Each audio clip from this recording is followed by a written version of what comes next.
Buenos días, hermanos y hermanas, que el Señor les continúe bendiciendo. Mire, hagamos algo para comenzar a pensar y a reflexionar sobre el pasaje que vamos a meditar. Hagámoslo a la inversa, hagámoslo como nosotros no lo aprendemos en el colegio, el instituto o la universidad. Cuando recién nosotros entramos a un curso nuevo en la universidad o en el colegio, nos dan primero la teoría y después nos ponen los ejemplos.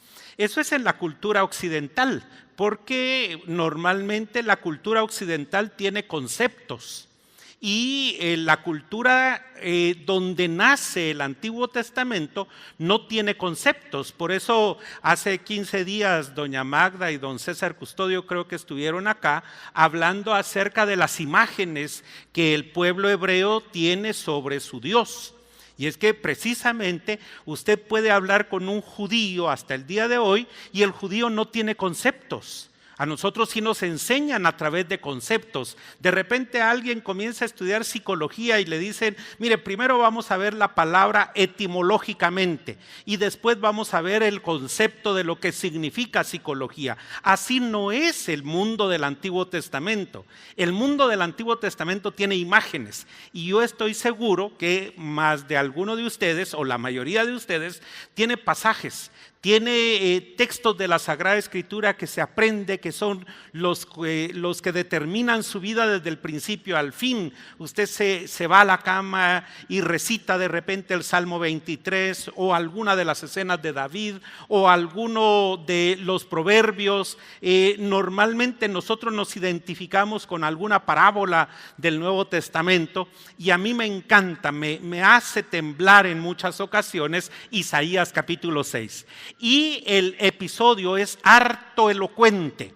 El episodio de Isaías 6 es no solamente elocuente, sino que cargado con toda la esencia de lo que nosotros somos hasta el día de hoy como personas creyentes. Aquí se van a dar los contrastes. Un contraste que es fabuloso, pero también es un tanto deprimente.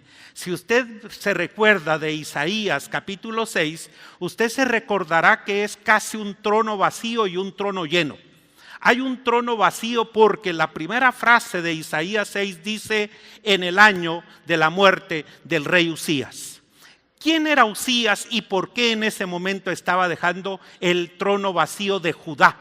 No del norte, no, sino que del reino del sur. Allí en Jerusalén, allí en el palacio, en ese año estaba quedando el trono vacío. El trono vacío lo dejaba una persona imperfecta, finita, porque estaba muriendo. Pero aparte de eso, una persona leprosa, y la lepra le vino a causa del pecado y murió.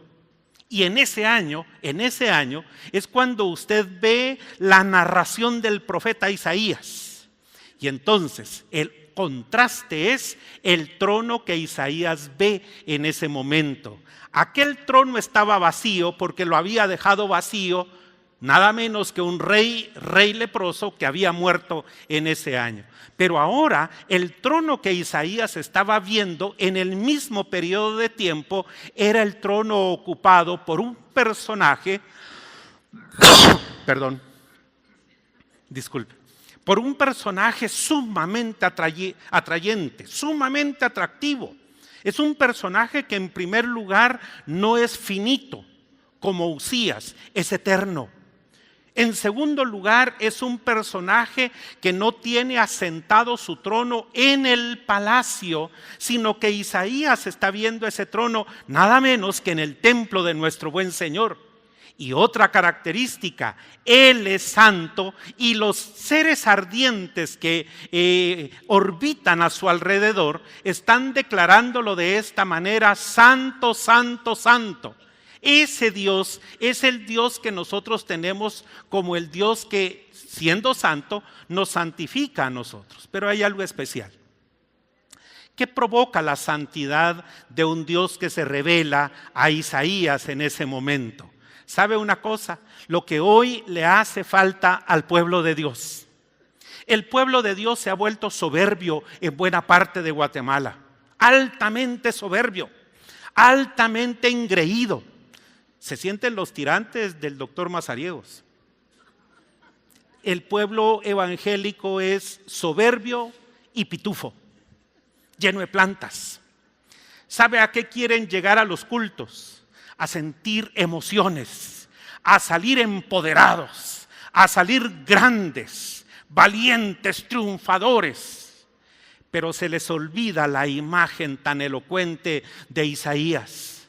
Muchas veces necesitamos regresar a ser como ese Isaías, salir al encontrarnos con la presencia del Dios santo, santo, santo, salir humillados y saber perfectamente que la grandeza de ese Dios sublime nos enseña a nosotros cuán imperfectos, cuán pecadores y cuán necesitados somos. Hoy la sociedad está diciéndole a las generaciones de jóvenes: sean victoriosos, salgan y conquisten y triunfen, pero no les está enseñando a depender de Dios, a ser agradecidos delante de nuestro buen Señor.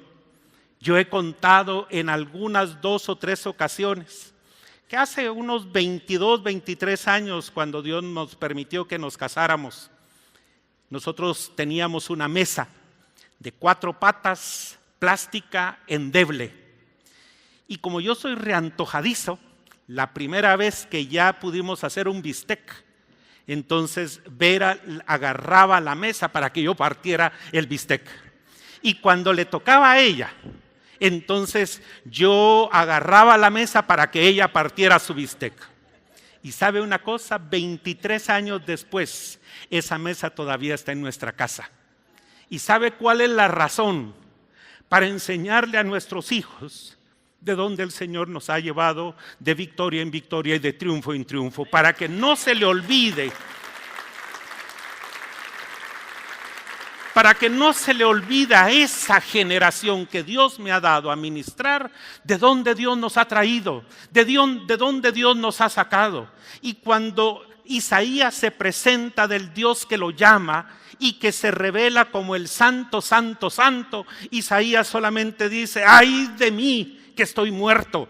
¿Por qué? Porque se enfrenta la santidad de Dios versus la humanidad, el pecado del ser humano, el pecado que se representa a través de nuestras naturalezas tan débiles y tan necesitadas delante del Señor.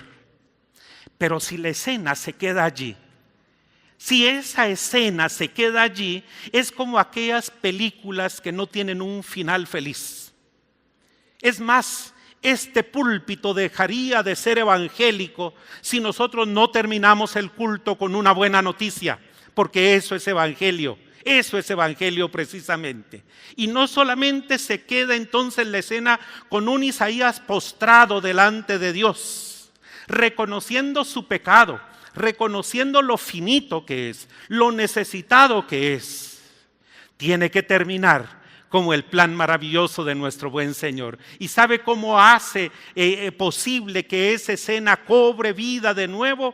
Cuando Dios toma la iniciativa de santificar a su siervo, al profeta, para que vaya entonces a un pueblo que necesita también ser santificado por el Señor. Si solamente terminamos la escena con un Isaías postrado, pareciera ser que el final no es nada ni halagüeño, ni bonito, ni extraordinario. Pero el Dios que tiene buenos finales, porque tiene buenos principios con nosotros, nos levanta, nos ayuda, nos santifica, toma la iniciativa por nosotros y hace lo que nosotros no podemos hacer. ¿Quién le enseñó a la iglesia evangélica que ella se puede santificar a sí misma? Eso es imposible, porque por naturaleza somos pecadores. ¡Ay de mí!, decía San Pablo, ¡ay de mí que queriendo hacer lo bueno, tiro para hacer lo malo! ¡Ay de mí que conociendo todo lo que es maravilloso, siempre tiendo a hacer lo malo! ¿Quién le ha dicho a la iglesia que con largos ayunos prolongados, que con grandes oraciones prolongadas vamos a ser santos? Eso es imposible. Nadie puede ser santo por sí mismo. Solamente el Dios que siendo santo nos dice: sed santos. Él nos manda a ser santos porque Él nos hace santos. Esa imagen es maravillosa de Isaías 6. Ahora, Cuando Dios planeó el tema de la santidad, Dios hizo también cosas especiales. En el libro de Levítico, sobre el cual está basado esta plática, este sermón, esta reflexión, hay algo particular. Si usted mira el libro del Génesis se escribió para que la gente tuviera un sentido de pertenencia, para que la gente supiera una pregunta teológica que es fabulosa. ¿Qué pata puso este huevo? Esa es la pregunta, ¿verdad? ¿De dónde venimos? ¿Quién nos creó? Para que entonces en una canción fabulosa como Salmo 8 pudiéramos decir: Señor, cuando veo los cielos, obra de tus dedos, la luna y las estrellas que tú formaste, digo, ¿qué es el hombre para que tengas de él memoria? Y el hijo del hombre para que lo visites. Lo has hecho poco menor que los ángeles y lo coronaste de honra y de gloria. El Génesis se escribió para que nosotros tuviéramos identidad, para que tuviéramos norte, para que tuviéramos también sentido de raigambre. Somos pueblo de Dios porque Él nos eligió, Él nos hizo su pueblo. Y cuando se escribe el libro del Éxodo, se escribe para que nosotros reconociéramos y para que nosotros le enseñáramos a las nuevas generaciones esa humildad, esa dependencia del Señor. ¿Saben una cosa? Éramos esclavos en Egipto. Éramos esclavos del pecado. Allí estábamos vendidos a Faraón. Pero la poderosa mano del Señor nos sacó de ese lugar y durante todo el proceso, todo el camino en el desierto, el Señor nos acompañó, porque si nos sacó de Egipto, Él también nos llevará a la tierra prometida. Porque si Él nos ha llamado para ser su pueblo, nos acompañará en ese proceso y testificaremos que ni el calzado de nuestros pies, ni la ropa que cargamos se agotará, porque Dios estará con nosotros siempre. Y Él, como lo dice el Salmo 138, verso 8, Él cumplirá su propósito en nosotros, al sacarnos de Egipto y conducirnos a la tierra prometida.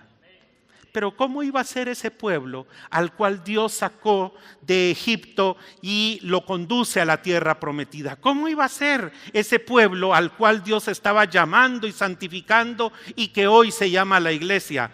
Un pueblo de sacerdotes, un pueblo de sacerdotes, un pueblo santo, un pueblo que iba a ser no solamente elegido para caminar en este mundo, sino para que fuera diferente a este mundo. Y esa es la razón por la que se escribe el libro de Levítico. El libro de Levítico representa toda la santidad, es una radiografía. Es toda la escena, toda la imagen de un Dios que es eminentemente santo. Y que como santo también nos da a nosotros la bendición de poder tener algo que es importantísimo.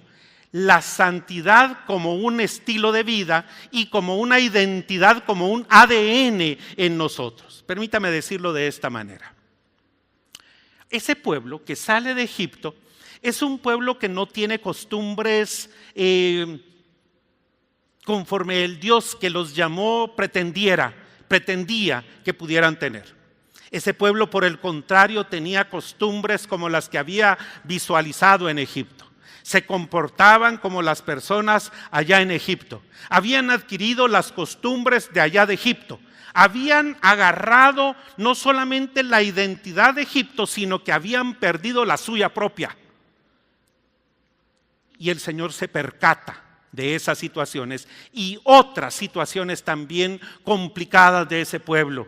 Y ese pueblo comienza a sufrir un cambio maravilloso. Comienza Dios a educar a ese pueblo de personas viejas, de personas jóvenes, pero cada una de ellas representaba la suma de las experiencias nefastas que eran vivir en Egipto. Ahora, mis hermanos, tres cosas particulares de esto. En primer lugar, Dios comienza a educar a un pueblo que sale de Egipto. Y eso tiene que ver mucho con nosotros. se anunció de INSTE, me presentaron como decano de la Facultad de Teología. ¿Saben cómo nosotros nacemos como iglesia evangélica? Alrededor del estudio sistemático de la palabra de Dios. Y eso el día de hoy se ha perdido. El pueblo quiere sentir cosas. El pueblo de Dios es epidérmico. El pueblo de Dios quiere sentir, ¡ay, qué rico sentir que mi piel se pone como piel de gallina! Y eso es bueno, por supuesto que sí, claro que sí. Hoy sí estuvo lindo el culto y Arturo sale emocionado porque la gente dice, ¡ay, qué culto tan bonito el que tuvimos! Y cuando no siento yo la presencia de Dios, y cuando no salgo erizo del culto, la pregunta sería, ¿está Dios allí? Y la respuesta es claro que sí. Es que Dios no está sujeto a mis emociones. Dios no es hepático. Dios no es epidérmico. Allí estoy yo triste y Dios está a mi lado. Estoy frustrado y Dios está a mi lado. Estoy, hermanos, en algún momento hasta avergonzado y Dios está a mi lado. No solamente cuando estoy contento. A veces yo me peleo con los que dirigen los cultos porque dice, sienta a Dios. Y yo le digo, ¿y cómo para qué? Solo por curiosidad. ¿Y cómo para qué? Siéntase contento. Y si estoy triste, Dios me escucha. Y la respuesta es claro que sí. Se sentían abandonados allí en ese camino para la tierra prometida. ¿Y sabe qué les enseñó el Señor? No te dejaré, ni te desampararé. Eso quiere decir que hay una viuda recién enterrado de su ser querido, de su esposo, y ahí está Dios con ella. Sí, pero está llorando. Hermana, no llore. ¿Y por qué no? En medio de su llanto, Dios está con usted. ¿Por qué la gente quiere a puro tubo? Porque no lee la Biblia, porque no entiende al Dios de los cielos. ¿Por qué la gente a puro tubo quiere que nosotros estemos risa y risa en el culto y de repente estoy frustrado, triste, con sentimientos de abandono? Pero ¿sabe? Dios quería decirle a ese pueblo, te saqué de Egipto, tu caminar será lento, costoso, difícil, pero yo estaré contigo. Ese Dios entonces en primer lugar va a reeducar al pueblo de Dios. Ese pueblo que tiene que adquirir nuevas costumbres, nuevos hábitos, es el Dios santo que va a comenzar a reeducar a un pueblo que ha tomado y que lo ha hecho santo para su honra y para su gloria. En segundo lugar, aunque ya lo mencioné, es un Dios que al llamarnos a nosotros santos nos acompañará y nos dará nuevos hábitos y nuevas costumbres. Como por ejemplo, yo voy a múltiples iglesias de diferentes confesiones, de diferentes formas de alabar y de adorar el nombre del Señor. Y si algo he aprendido es que no hay un modelo. No hay un modelo. Estuve en Holanda en una ocasión y yo era el lunar por varias razones. Allí la escuela dominical se hace el sábado, es como escuela sabática. Y el día domingo van al culto, impecablemente vestidos. A mí nadie me dijo, y llevé un traje café, un traje gris, y el primer domingo me presenté con el traje café. Todos los varones estaban impecablemente vestidos de traje negro, corbata negra y camisa blanca. Impecables. Y las mujeres con vestidos también con colores decorosos, ¿verdad? Y yo era el único que tenía un traje café. El pastor decía levántense y la gente se levantaba. Ningún niño salía corriendo en medio de los pasillos, y he estado en iglesias en donde los niños parece que hay que meterlos a un cuartito para orar por ellos porque algo raro les pasa. ¿Sabe por qué? Porque parte de la santidad del pueblo de Dios que salió de Egipto comenzó a ser la disciplina también. Una disciplina. Miren, no quiero ser obsceno con el ejemplo, pero hasta esto les enseñó el Señor. ¿Saben ustedes que el pueblo salió chuquito? Hacía su popito y su bichito en cualquier lado. Y el Señor les enseña hasta la técnica del gato allí en el Pentateuco. Mijo, no hagas eso, no seas cochino. Cuando tengas ganas, aléjate del campamento. Llévate una vara, haz un agujero y esconde lo que tienes que esconder. ¿Y sabe cuál es la imagen que el Señor le da? Porque Jehová tu Dios es santo y se pasea en medio del campamento. Dios es espíritu, no se iba a embarrar con nada, pero les estaba enseñando disciplina al pueblo de Dios. Santidad también es disciplina. Estudiar la palabra es una disciplina de ellas, por ejemplo. Estar en el culto es parte de la bendición de la disciplina sagrada. Mis amados hermanos, la iglesia lee la palabra y la gente se sale. Hermano, es Dios el que te está hablando.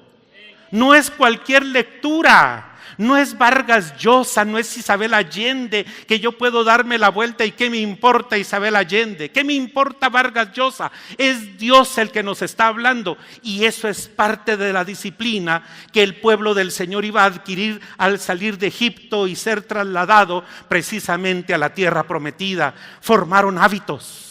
Cambiaron costumbres de alguna manera y adquirieron paulatinamente la imagen de Dios en ellos que se había perdido en su estadía allá en Egipto. Y la tercera cosa en particular, la santidad de Dios se estaba reflejando en ese pueblo que estaba sacando de Egipto y lo estaba conduciendo a la tierra prometida al darle sentido, norte, guía, esperanza. Cuando usted analiza el texto bíblico y cuando usted analiza la forma de ser creyentes, el llamado de ser cristianos, es cuando Dios también nos da norte y nos da sentido. Antes de estar acá, estuve en otra universidad y esto lo he contado muchas veces. Y en esa otra universidad, yo era el subdirector general y de repente a la hora de las inscripciones, llegó una señorita, tocó la puerta de mi oficina, entró conmigo y me dice, ¿usted es el que resuelve problemas aquí? Pues no me contrataron para eso, pero dígamele. Me quiero cambiar de carrera. ¿Está bien? ¿A qué carrera te inscribiste? Economía. ¿Y qué carrera te quieres cambiar? Administración de empresas. Con mucho gusto. Y por cada firma 25 quetzales ganaba. Pues, qué rico, ¿verdad? Muy bien. Como a los 2 días, en pleno proceso, entró y se recuerda de mí medianamente. Fíjese que me quiero cambiar de carrera. Y entonces vi su expediente, economía, administración, ingeniería en sistemas, me dijo. Firmé 25 quetzales más. Estaba bien, ¿verdad? Pero al día siguiente, ¿se recuerda de mí? Sí, mi hija, ahora sí me recuerdo de ti. Por supuesto que sí. Y entra y se cambia carrera. Hasta por 6ª vez se cambió carrera en un lapso de 15 días de inscripción ordinaria. ¿Hasta qué? Se me salió lo de pastor, la senté en la oficina y le digo, mi hija, ¿qué quieres de tu vida? ¿Por qué tanto cambio? Y comienza a llorar, y comienza a llorar, y comienza a llorar. Y lo que esa niña quería, en ese tiempo no existía esa carrera en la universidad, era que quería ser chef. Y la mamá no se lo permitía. Ahora, ¿sabe qué decía mi abuelita? Mi abuelita, yo soy hijo, nieto, bisnieto y tataranieto de pastores. Y mi abuelita decía, como esposa de pastor, tengo que confesarles algo que aquí no se da en ningún verbo. Pero mi abuelita era el poder detrás del púlpito. Mi abuelo era el pastor, pero mi abuelita era la que tomaba las decisiones. Mi abuelito era típico pastor presbiteriano, callado, pausado. Alguien empezó pasmado, también un poquito. Y la nervio detrás del púlpito era la abuela. Y la abuela decía, cuando alguien no sabe a dónde va, cualquier bus lo lleva. Cuando alguien no sabe a dónde va, cualquier bus lo lleva. Y quiero decirle, principalmente a los adultos de esta iglesia, los jóvenes, las señoritas, los niños y las niñas, necesitan ver en nosotros que somos un pueblo migrante, que somos un pueblo en proceso, que vamos caminando hacia la tierra prometida y que quieren ver que nosotros también tengamos norte, que nosotros tengamos un sentido de la vida concreto, porque Dios es así, de esa manera. Dios no nos llamó al azar. La santidad del Señor también es darnos sentido a la vida para que seamos diferentes a las demás personas o a los diferentes pueblos. El Señor manifiesta su santidad para que en ese proceso sepamos hacia dónde vamos, sin titubear, cueste lo que cueste, hasta alcanzar la meta que el Señor nos ha trazado. Cualquier persona que no sabe a dónde va, cualquier bus lo lleva, pero el cristianismo identifica concretamente cuál es nuestro norte, cuál es nuestra identidad, hacia dónde vamos caminando, y no somos personas a la deriva, porque la santidad de Dios también guía, orienta. La santidad de Dios le da ese sentido a nuestra vida, pero también nos marca a nosotros, no los titubeos, sino que nos marca a nosotros el final del camino. Implica procesos largos, pero nos dice para dónde vamos de la mano de nuestro buen Señor. Por eso, si usted ve la forma como se organiza la Sagrada Escritura, aquí hay cielos y tierra que el Señor ha creado en el Génesis, pero aquí en el Apocalipsis hay cielos nuevos y tierras nuevas. Aquí en este proceso nos marca el sufrimiento y el caminar del pueblo del Señor, pero allá en el Apocalipsis nos marca a nosotros también el triunfo de los creyentes, el triunfo de la iglesia por sobre todas las adversidades de la vida. ¿Sabe qué otra cosa decía mi abuela?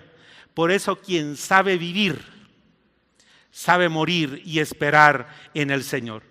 Por eso la abuela decía, quien sabe vivir, muere de alguna manera dándole gracias al Señor, porque en su proceso de santificación incluye saber concretamente hacia dónde nos ha dirigido nuestro buen Señor. Cuando se escribe el libro de Levítico, hay una de las imágenes más lindas que aparecen como parte de la naturaleza de Dios. La bendición que tenemos de un Dios que se revela, como por ejemplo cuando lo dice de esta manera en el Éxodo 20. Habló Jehová a Moisés diciendo: dirás asimismo a los hijos de Israel, cualquier varón de los hijos de Israel o de los extranjeros que moran en Israel, que ofreciere a alguno de sus hijos a Moloc, de seguro morirá. El pueblo de la tierra lo apedreará. Y yo pondré mi rostro contra el tal varón y lo cortaré dentro de su pueblo, por cuanto dio de sus hijos a Moloc, contaminando mi santuario y profanando mi santo nombre.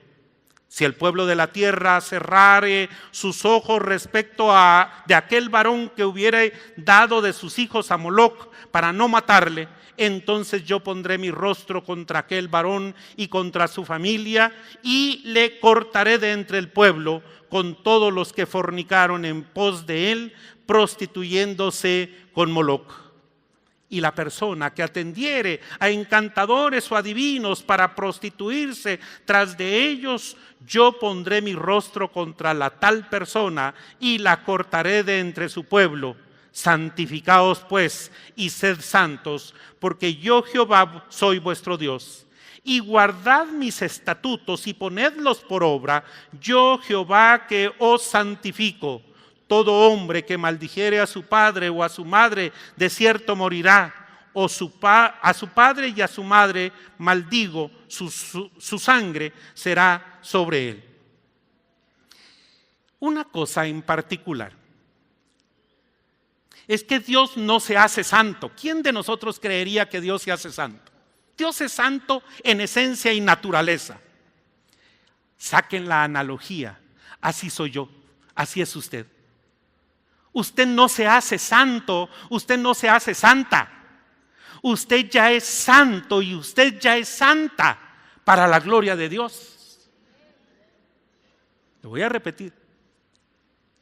Usted ya es un hombre santo. No es que sea en proceso de santidad. Usted ya es una mujer santa. Por naturaleza.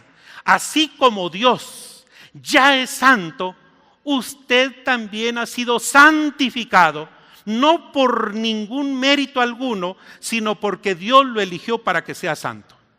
Dos cosas pasan. Número uno, a veces somos santos tapados. Y permítame contarle la experiencia a esta niña que está aquí de apellido Guzmán. Mira, mija, en México hay una iglesia que se llama el Divino Salvador, como la iglesia Divino Salvador que yo pastoreé. Solo que en la Revolución Mexicana los bienes se confiscaron y los templos se confiscaron. Después de la Revolución devolvieron templos a las iglesias que así lo reclamaran. Pero había una en la salida del DF, una iglesia que nadie la reclamaba, y la reclamó la iglesia presbiteriana. La condición que el gobierno dio es que no podían modificar la estructura ni la arquitectura de los templos, y cuando se percatan los ancianos de la iglesia presbiteriana a la que le asignaron ese templo, habían santos, había sido un templo católico. Y entonces la gente, ¿qué van a decir de nosotros siendo evangélicos en una iglesia que tiene santos? Hasta que uno de esos ancianos brillantes se le ocurrió la bonita idea de ponerles paños blancos a los santos. Entonces, cuando a mí me correspondió conocer la iglesia e ir, le pedí al taxista que me llevara a cierta dirección a la iglesia presbiteriana El Divino Salvador. No la conozco, usted me dijo, no la conozco. Mire, pero es una iglesia que queda en tal lugar. No la conozco, me dice, pero veamos qué podemos hacer. Y entonces se me ocurrió decirle, ¿sabe una cosa? A esa iglesia se le conoce como la iglesia de los santos tapados. Ah, ya sé cuál es. Entonces dirigió el taxi y se fue. Muchas veces la iglesia sigue siendo eso. Somos un conjunto de hermanos y hermanas santos, pero vivimos tapados. No dejamos que esa santidad sea el reflejo para esa gente que quiere ver en nosotros un rostro bonito. Yo no sé por qué hay hermanos y hermanas que en lugar de echarles agua bendita en el momento del bautismo, les echaron jugo de naranja agria. ¿Por qué viven tan amargados? ¿Por qué viven tan frustrados? ¿Por qué en su semblante solamente se denota tristeza y amargura, odio y rencor? Muchas veces porque no hemos experimentado que en medio de nuestras soledades o angustias, la mano poderosa de Dios está con nosotros. Otro ejemplo de cómo Dios nos santifica a pesar de lo que somos. Dios no se hace santo, Él es esencialmente santo y comparte su santidad con los elegidos, como por ejemplo, yo no sé si a Estuardito u otro hermano acá, hermana, con un llamado ministerial, que le digan, tenemos una buena noticia. Hay una plaza vacante, Arturo, para que te vayas, así como se fueron a Costa Rica. Ahora les va a tocar que irse a Corinto. Ahí van a ser ustedes pastores. Y de repente el perfil de la iglesia de Corinto, allí abusan de los dones del Espíritu Santo. Allí hay clasismo, allí hay racismo, allí hay un pecado terrible de orden sexual, por ejemplo. Allí abusan de la cena del Señor. ¿Quieres ir a ser pastor de esa iglesia? No, muchas gracias, ¿verdad? Que Dios se los multiplique. Pareciera ser que la iglesia de Corinto no es la más adecuada, no es la más codiciada que en algún momento el ministerio pastoral quisiera. Y Pablo lo sabe. Pablo sabe que la iglesia es altamente complicada, sumamente pecadora, sumamente complicada en el trabajo pastoral y en apariencia en la santidad. Y Pablo no es sobalevas, Pablo no es chaquetero. Pero ¿sabe cómo comienza escribiendo la carta? Yo, Pablo, apóstol de Jesucristo, a los santos que están en Corinto, a los santificados. Pablo, tú conoces los pecados que hay allí, sí, pero son santos. Santos que pecan, pero al fin de cuentas son santos, porque la naturaleza con la que Dios nos dio a nosotros ahora es una naturaleza de santidad. Somos santos no por mérito nuestro, sino porque Dios en su santidad nos ha hecho a nosotros también un pueblo de sacerdotes, un pueblo que ministra su nombre. Y por eso en esa siguiente lámina, el Dios Santo llama a su pueblo para ser santo. Pero la santidad del creyente no es, insisto, por obra propia. Sabe que los hindúes en su filosofía de vida y en su religiosidad sí van alcanzando ciertos niveles de santidad. A nosotros, al pueblo evangélico, en los años 70 y en los años 80, nos decían que la santidad es pasar 41 días de ayuno para ganarle a Jesús. Así lo hizo Gigi Ávila. Se fotografió por 41 días para ganarle a Jesús, porque solo los ayunos prolongados hacen que una persona sea santa. No es cierto. Hay religiones que ayunan más que nosotros. Si ustedes se dan cuenta en Verbo Zona 16, tal vez en algún aniversario que sacan un video con todas sus actividades de los años desde su fundación, les aseguro que la mayoría de las fotos que van a encontrar es gente comiendo. Yo medio vine a cambiar un cheque el día viernes y la gente lo que estaba haciendo era comer, pero se les veía en el rostro un ambiente diferente. ¿Sabe por qué? Porque nosotros no nos hacemos santos, ya somos santos por la naturaleza que Dios ha puesto en nosotros, no por mérito, sino también la santidad es parte de la gracia divina que Dios nos ha dado y que ahora nosotros tenemos que aprenderla a diferenciar para que esa santidad se refleje en cada una de las relaciones que podemos tener y mantener para la gloria del Señor. En la lámina en donde aparece un tercer puntito, dice de esta manera: el llamado a ser santo no es un concepto, no es una idea, es algo vivencial. Yo espero que hace 15 días les hayan dicho que cada nombre que de Dios encontramos en la Biblia es básicamente un nombre que identifica, que nos da una fotografía de una relación con el ser humano. Por ejemplo, si mi papá estaba enfermo y la poderosa mano de Dios se posó sobre él, ¿sabe qué voy a decir yo de Jehová el Señor? Él es mi sanador. El Rafa, Él es mi sanador. Si de repente yo no tenía dinero entre la bolsa y necesitaba que Dios me proveyera, Él es el Shaddai, mi proveedor, mi pronto auxilio en las necesidades. Él es mi roca fuerte. ¿Cuándo lo dije? ¿Cuándo lo expresé? Cuando sentía que mis pies se hundían como en un terreno gelatinoso. Él es la montaña en donde puedo encontrar su nombre. ¿Por qué? Porque me liberó de esas situaciones. Por ejemplo, el Salmo 121. ¿Sabe usted que los salmos del 120 hasta el 134 se conocen como los salmos del peregrino? Eran los salmos que se cantaban cuando eran las fiestas allá arriba en Jerusalén, y Jerusalén era una ciudad que quedaba en alto. Y entonces los peregrinos tardaban 10, 12, 15 días para llegar a Jerusalén para celebrar una semana.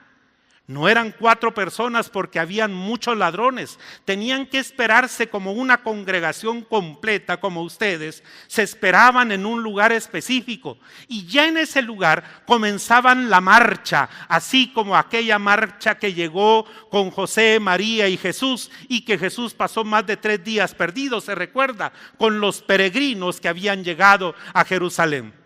Y entonces, ¿qué hacían durante el día en la marcha y durante la noche cuando ya armaban las carpas? Cantaban salmos específicos.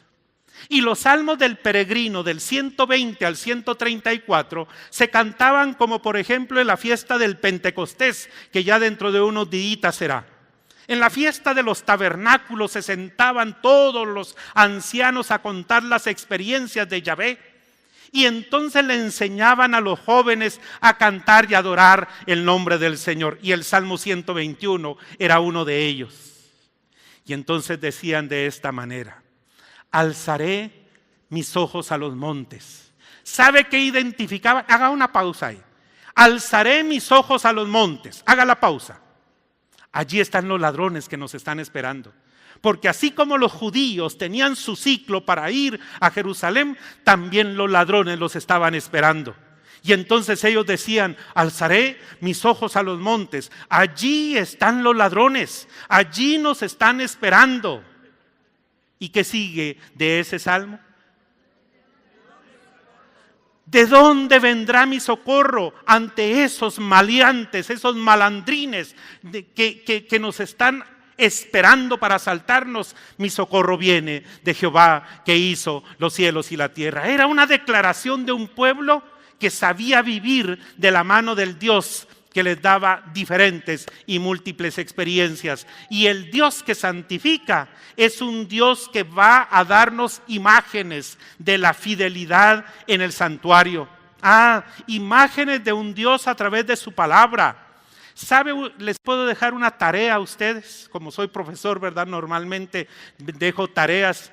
Lean los primeros versos del capítulo número 1 de cada uno de los libros proféticos: Isaías, Jeremías, Ezequiel y el libro de los 12. Isaías, Jeremías, Ezequiel y el libro de los 12.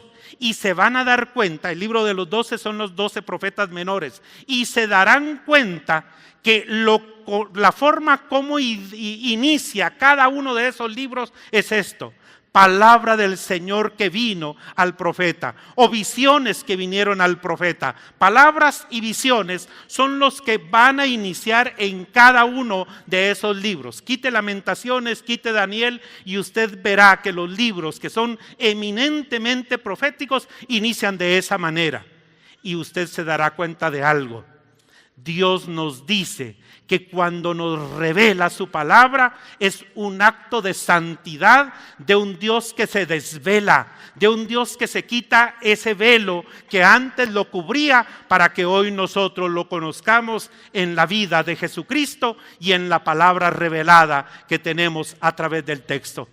Si usted se da cuenta, el Dios Santo se revela a través de la palabra. Por eso, fidelidad a Dios implica fidelidad en el santuario, fidelidad en el culto, fidelidad en la adoración, fidelidad en la comunión también.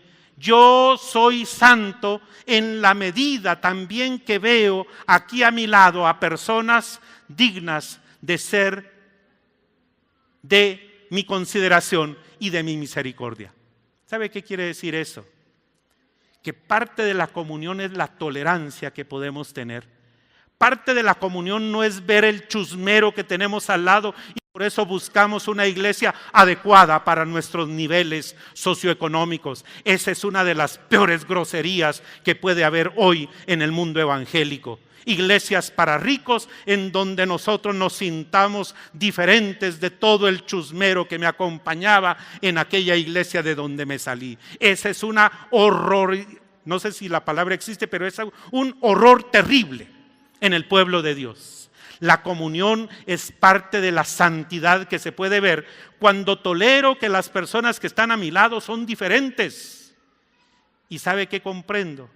Que si Dios me perdonó a mí, ¿cómo no va a perdonar a aquel hermano o a aquella hermana que están a mi lado? Si Dios me ha dado a mí la oportunidad de ser parte de su pueblo, ¿cómo no le va a dar la oportunidad a ese muchacho que lo vi harapiento o hediondo o tatuado o sospechoso? Dios es un Dios de imposibles y eso es parte también de la santidad que Dios nos quiere emanar a cada uno de nosotros. Y concluyo con estas 2 o 3 ideas, hermanos y hermanas. La primera de ellas: insisto e insistiré que nosotros somos santos no por lo que hemos hecho, ni por lo guapo que podamos ser. Pues algunos tenemos la ventaja de ser quesaltecos, ¿verdad? Pero no es ningún mérito.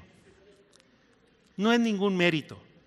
No hay nada en nosotros con lo cual coquetearle a Dios para ser santos. Por el contrario, todo lo que hacíamos era como trapo de inmundicia. No hay nada, no hay nada.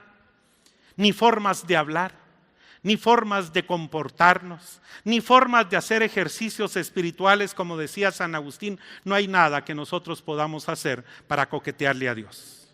¿Qué teníamos nosotros? Nada. ¿Ustedes creen que por ser pueblo grande y numeroso yo los escogí? No, señores. De entre los pequeños, el más pequeño eran ustedes. Y a pesar de eso, Dios nos eligió para ser santos. Número 2, como no tengo ninguna gracia en mí para ser santo, entonces me preocupo en algún momento de no responder a aquel llamado que Dios me ha hecho. Y eso sí depende de mí. Eso sí depende de mí. Por ejemplo, buscar la paz entre los hermanos. Lo que decía el hermano que me entregó el púlpito. La paz no solamente es ausencia de guerra. La paz no es la Pax Romana, P-A-X, se recuerdan en latín, de aquella librería también que tuvimos en Guatemala. Pax Romana era pan y circo. La Irenee griega era una paz contemplativa, una paz de meditación, así al estilo de Sai Baba, aquel personaje hindú. Esa no es la paz que el Señor nos da.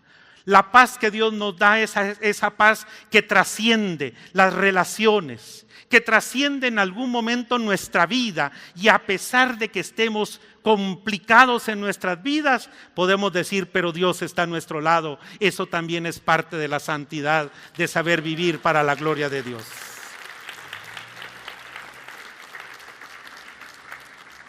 Y lo último, también con lo que inicié, reconocer la santidad de Dios es saber delante de quién estoy.